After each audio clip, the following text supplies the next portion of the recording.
ఓం గం గణపతయే నమః. ఐం సరస్వత్యే నమః. ఓం శ్రీ గురుభ్యో నమః.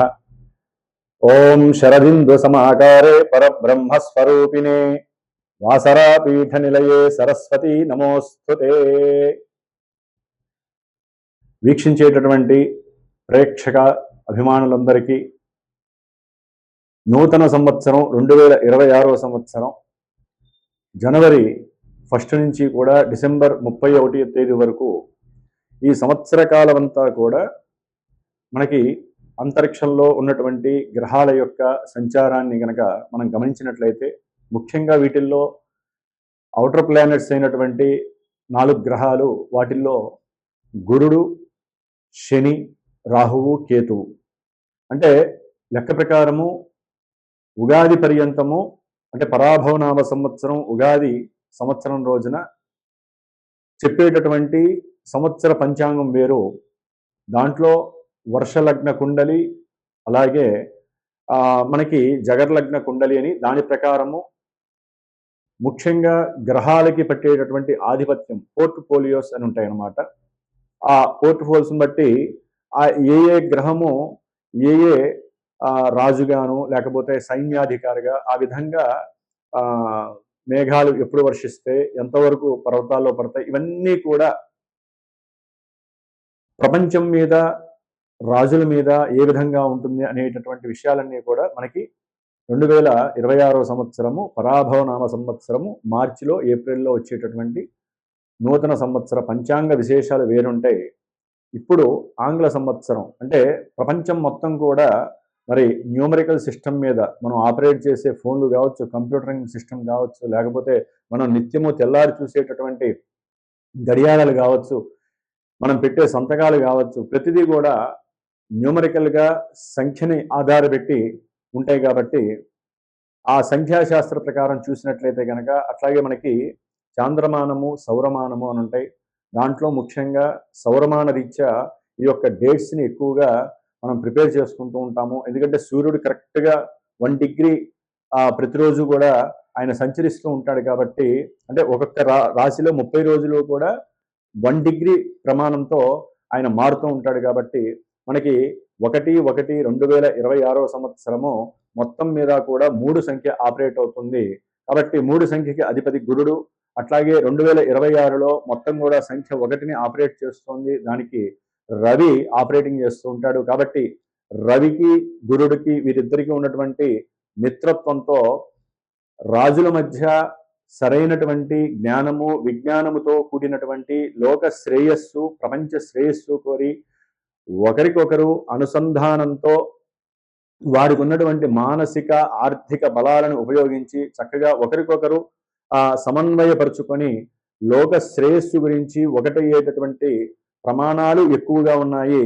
అట్లాగే లోక అభీష్టము, లోక శ్రేయస్సుని ఆలోచించుకొని ఉద్దేశించుకొని ప్రతి దేశము ఓకే యుద్ధాలు వస్తాయి అంటే గ్రహాలను బట్టి యుద్ధాలు జరుగుతాయి, ఎన్నో ప్రమాదాలు వస్తాయి, మృత్యుఘంటికలు, ఎన్నో రకాలైనటువంటి సమస్యలు వచ్చే అవకాశాలు ఉన్నాయి, అగ్నిపర్వతాలు పేరుతాయి. అట్లాగే మనకు ఉన్నటువంటి మంచు కొండల్లో ఉన్నటువంటి లావా బయటకు వచ్చే పరిస్థితి ఉంది, మంచు కొండలు కరిగిపోయి ఎన్నో ఉప్పెనులు వచ్చే ప్రమాదాలు ఉన్నాయి, వాయుపరమైనటువంటి ప్రమాదాలు అంటే ఆకాశయానంలో అది రాకెట్లు కావచ్చు, లేకపోతే ఏరోప్లేన్స్ కావచ్చు, చిన్న చిన్న ఎయిర్ క్రాఫ్ట్స్ ఏవైనా సరే ఎన్నో ఇబ్బందులు పడేటువంటి అవకాశాలు ఉన్నాయి.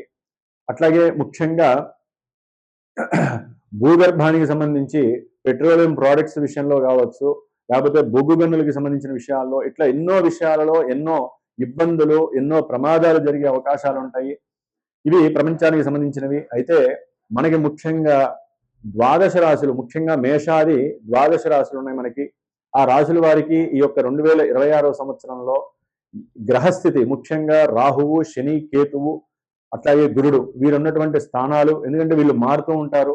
గురుడు దాదాపుగా మార్చి 17-20 తారీఖుల్లో వక్రం ఆపేసేసి రుజుమార్గంలో ప్రయాణం చేస్తూ ఉంటారు. ఆయన దాదాపుగా జూన్ వరకు కూడా ఆయన ప్రయాణం చేస్తూ జూన్న ఫస్ట్ వారంలో ఆయన కర్కాటక రాశి ఉచ్చస్థితికి వస్తారు. ఆగస్టులో మళ్ళీ నక్షత్రం అంటే పుష్యమి నక్షత్రంలోకి మారుతారు. అట్లాగే చివరిలో మళ్ళీ నవంబర్ డిసెంబర్లో ఆయన ఆశ్లేష నక్షత్రంలోకి మారుతారు. ఇట్లా నక్షత్రం మారినప్పుడల్లా కొంతమంది రాశుల వారికి ప్రభావాలు మారుతూ ఉంటాయి. గురుడు ఉచ్చలో ఉన్నప్పటికీ కూడా ఆ నక్షత్రానుసారం ప్రభావాలు మారుతూ ఉంటాయి. అట్లాగే శని కూడా దాదాపుగా ఈ జనవరి 20వ తేదీ నుంచి సొంత నక్షత్రంలో గడువు పెడుతున్నారు. మరి శని యొక్క నక్షత్రాలైనటువంటి శని యొక్క రాశుల్లో కుంభరాశిలో రాహు అనేటటువంటి పాపగ్రహం ఉంది. కాబట్టి ఇక్కడ బలము అనేటటువంటిది ఎక్కువగా ఉంది శనీశ్వరుడికి. కాబట్టి రాహుకేతువులు కూడా ఆయన కూడా రాహు అనేటటువంటి సొంత నక్షత్రంలో దాదాపుగా సెప్టెంబర్, అక్టోబర్ వరకు ఉంటారు. మరి ఆ తర్వాత ధనిష్టలోకి వచ్చినప్పుడు కొన్ని ఇబ్బందులు. మరి ప్రెసెంట్ జనవరిలో జనవరి ప్రకారం చూస్తే కనుక జనవరి నుంచి మే 1, మే 15 వరకు కూడా గ్రహస్థితులన్నీ కూడా ఇటు ధనస్సు, మకరము, కుంభము, మీనము ఈ యొక్క రాశుల్లోనే గ్రహాలన్నీ సంచరిస్తుంది. అంటే దాదాపుగా పుణ్యఫలాలు ఇచ్చే ధనస్సు రాశిలో చతుర్గ్రహ కూటమి ఏర్పడుతోంది. అట్లాగే మకర రాశి కర్మస్థానాధిపతి అయినటువంటి శని ఇంట్లో దాదాపుగా 4 గ్రహాలు, మళ్ళీ కుంభరాశిలో రాహువు ఉన్నటువంటి ఇంట్లో కుంభరాశిలో మరి 5 గ్రహాలు పంచగ్రహ కూటమి ఏర్పడుతోంది. దాదాపుగా జనవరి, ఫిబ్రవరి, మార్చి, ఏప్రిల్, మేలో దాదాపుగా మే ఎండింగ్, జూన్ వరకు కూడా శని కుజులు కలుస్తున్నారు. శని కుజుడిని చూస్తుంటేనే ఇప్పుడు ఇంత ఘోరాలు జరుగుతుంటే శని కుజులు కలిసి మనకి మీనరాశిలో ఉన్నప్పుడు కొన్ని రాశుల వారికి ఎన్నో ఇబ్బందులు ఎదురే అవకాశాలు ఉంటాయి. అట్లాగే ప్రపంచానికి కూడా ఎన్నో రకాలైనటువంటి గండాలు ఏర్పడే అవకాశాలు ఉన్నాయి. ముఖ్యంగా జల సంబంధితమైనటువంటి, అగ్ని సంబంధితమైనటువంటి, వాయు సంబంధితమైనటువంటి పంచభూతాలు కన్నెర్ర చేసేటటువంటి పరిస్థితులు మరి మనకి ఏప్రిల్, మే, జూన్ నెలల్లో కనిపించే అవకాశాలు ఉన్నాయి. ఏదేమైనప్పటికీ జూన్ వరకు అందరం కూడా ప్రపంచ శ్రేయస్సు కోసము, మన యొక్క భూవాతావరణాన్ని కాపాడుకోవడం కోసము, అట్లాగే పొలాలు, జంతువులు, మనుషుల యొక్క ఆరోగ్యము కాపాడుకోవడం కోసము ఎవరికి వారే యజ్ఞ యాగాదులు కానివ్వండి, లేకపోతే మానసికమైనటువంటి జపతపాదులు కానివ్వండి చేసుకోవడం చాలా ఉత్తమము. అట్లాగే మరి ఇప్పుడు మనకి మేషరాశి పర్యంతము ఏ గ్రహాల వలన ఏ ఉత్పాతాలు కలుగుతాయి, ఇబ్బందులు కలుగుతాయి, మరి విద్య, ఉద్యోగము, ఆరోగ్యము, శ్రేయస్సు, అట్లాగే వివాహము, సత్సంతానము, అట్లాగే మనకు ఉన్నటువంటి సమస్యలు, మనకు ఉన్నటువంటి అప్పుల సమస్యలు తొలగిపోతాయి. ఇవన్నీ కూడా తెలుసుకునేటటువంటి ప్రయత్నములో మరి మేషరాశి నుంచి మన యొక్క ఈ కార్యక్రమాన్ని 2026వ సంవత్సరం జనవరి నుంచి డిసెంబర్ వరకు ఏ విధంగా ఉండేటటువంటి అవకాశాలు ఉన్నాయో మనం తెలుసుకున్నాం. ఓం శ్రీమాత్రే నమో నమః. సింహరాశి వారికి ఈ 2026వ సంవత్సరంలో మరి గ్రహస్థితులను గమనించుకున్నట్లయితే జూన్ వరకు కూడా గురుబలం వీరిని సంతాన ప్రాప్తిని కలుగజేస్తుంది ఈ కర్కాటక రాశి వారికి. అట్లాగే ఏదైనా సరే వీరికి ఆర్థిక పరమైనటువంటి విషయాలలో ఆకస్మికంగా ధనలాభాదులు కలుగజేసే అవకాశం కూడా కలుగుతుంది. అట్లాగే సంతానపరమైనటువంటి అభీష్టాలు నెరవేరుతాయి. సంతానపరంగా కొంత మంచి సంప్రదింపులు కలుగుతాయి. గృహంలో బంధువుల మధ్య, అంటే సంతాన సంబంధిత బంధువులు కానీ, తండ్రి తరపు బంధువులు కానీ, వీళ్ళతో మంచి విందులు వినోదాలతో కూడినటువంటి ఆనందాలు ఎక్కువగా ఉంటాయి జూన్ వరకు కూడా. జూన్ తదుపరి కాస్త ఆర్థిక పరంగా మీరు ఏదైనా బిజినెస్ చేయాలంటే కొంచెం జాగ్రత్తగా ఆలోచించి నిర్ణయాలు తీసుకోవాలి. తల్లి యొక్క ఆరోగ్యం పట్ల కొంత శ్రద్ధ వహించాలి, లేకపోతే తల్లికి కొంత అపాయం కలిగే అవకాశం ఉంటుంది.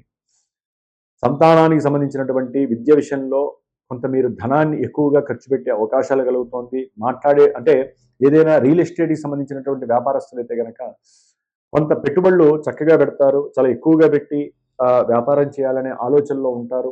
ఎంతోమందిని ఉద్యోగాలకు కూడా ప్రొవైడ్ చేసుకుంటారు. కానీ అనుకున్నటువంటి లాభాలు లేక నష్టపోయే పరిస్థితి కలుగుతుంది. ఎందుకంటే సింహరాశి వారికి అష్టమంలో ఉన్నటువంటి శని ఎన్నో మృత్యుదోషాలను కలుగజేస్తున్నాడు.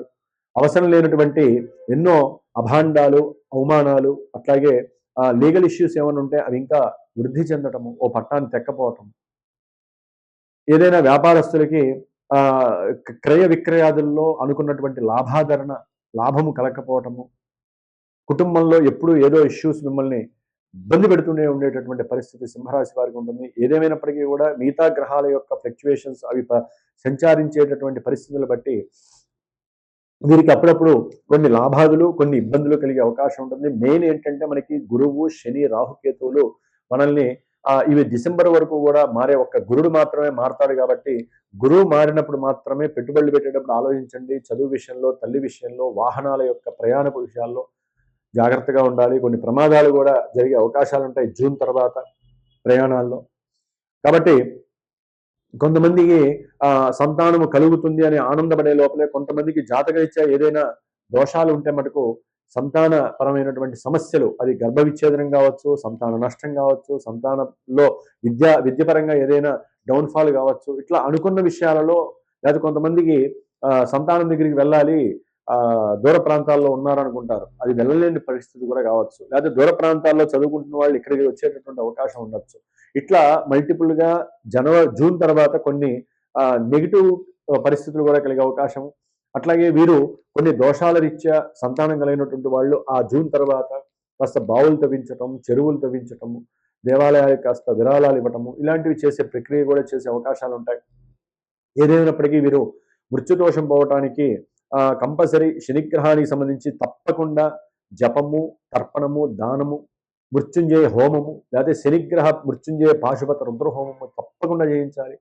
మరి రాహుకేతువులు ఉండి భార్యాభర్తల మధ్య వియోగాన్ని కూడా కలిపి చేస్తున్నారు కాబట్టి భార్యాభర్తలు అనుకూలంగా ఉండటానికి అన్యోన్య దాంపత్య పాశుపతము, సంతానం గురించి లేదా ఎవరికైనా వివాహం కానటువంటి వారికి వివాహ యోగ్యత కోసము తప్పకుండా వివాహ పాశుపత హోమం కానీ, లేకపోతే రాహుకేతువులకు సంబంధించిన సర్పసూక్త జపాన్ని, హోమాన్ని కానీ, ఇట్లా ఏదో రకమైనటువంటి హోమాలని, జపాలని చేయించుకోవడం చాలా ఉత్తమం. లేదు ఇవన్నీ కాదండి అనుకుంటే అప్పుడు మీరు ఏదైనా సుబ్రహ్మణ్య స్వామికి ఆరాధన చేసుకోండి. మీ వంతుగా మీరు నిత్యము సుబ్రహ్మణ్య అష్టోత్తరాన్ని ఇంట్లో చదువుకోండి. గణపతికి రోజు కొబ్బరి నూనెతో దీపారాధన చేయండి. చాలా చక్కటి ఫలితాలను మీరు సింహరాశి వారు, అంటే మీ ముందుకు వచ్చేటటువంటి మృత్యువుని మీరు ఆపుకునే ప్రయత్నం మీరైనా చేయాలి. లేదా మాలాంటి గురువుల ద్వారా ఏదైనా జాతకాన్ని చూపించుకొని జాతకంలో యోగాలు అవయోగాలు ఉన్నాయా, అవయోగాలు యోగాలుగా మారుతున్నాయా అనేటటువంటి విషయాలు మనకి దశలు, అంతర్దశలు, జన్మజాతకం మాత్రమే తెలియజేస్తుంది. కాబట్టి గురువుల్ని సంప్రదించి మీకు నమ్మకం ఉన్నటువంటి వ్యక్తుల ద్వారా సరైనటువంటి నిర్ణయాలు తీసుకొని వ్యాపారంలో కానీ, విద్యలో కానీ, దీర్ఘకాలిక అనారోగ్యాలు ఎప్పుడు నివృత్తి అవుతాయి కానీ, అట్లాగే సంతాన యోగం ఉందా లేదా కానీ, లేకపోతే మాకు మృత్యుదోషాలు ఏమైనా ఉన్నాయా, కర్మదోషాలు ఏమైనా ఉన్నాయా, మేము అనుకున్న ఈవెంట్స్ అసలు జరుగుతాయా లేదా, పెళ్లిళ్ళు అవుతాయా, పెళ్లిళ్ళైనా సంతానం కలుగుతారా, ఇవన్నీ కూడా మనకి జాతకంలో ప్రస్ఫుటంగా కనిపిస్తూ ఉంటాయి. గోచారంలో ఏంటంటే కొన్ని ఇబ్బందులు కనిపిస్తాయి. ఆ ఇబ్బందులు ఒక్కోసారి జాతకంలో మనకి టచ్ కావు. కొంతమందికి మాకేమీ జరగట్లేదండి, మాకు బాగానే ఉందంటారు. జాతకం బాగుంటే గోచారం కూడా అనుకూలిస్తుంది. ఒక్కోసారి జాతకంలో బాగాలేకపోతే గోచారంలో వికటిస్తుంది.